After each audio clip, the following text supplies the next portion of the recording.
अपनी नई कहानी, सपनों का घर है बस थोड़ी सी दीवानी।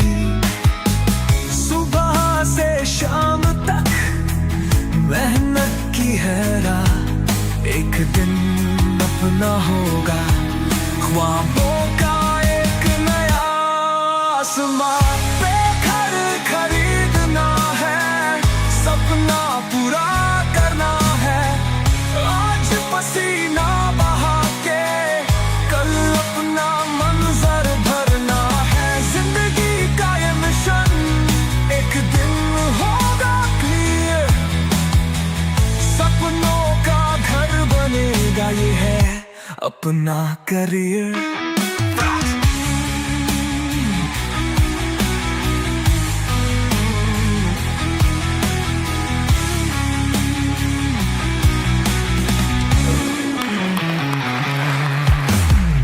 इन्वेस्ट करे आज कल की रोशनी के लिए।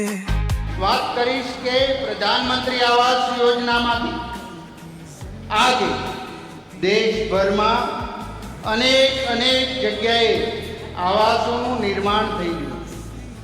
ત્યારે કામરેજ વિસ્તારની અંદર આપણે જ્યારે પ્લાનિંગ કર્યું અને આજ સુધીમાં 2600 પરિવારને આપણે આવાસ લોકાર્પણ કરી ચૂક્યા છે।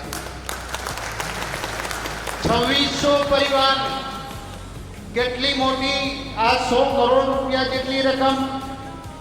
300 પરિવારને ફ્લેટનું લોકાર્પણ થઈ ગયું નવાગામ, અને આજે 1240 પરિવારને નવા આવાસ બનાવવાની લીલી ઝંડી ચૂડા દ્વારા પ્રાપ્ત થઈ।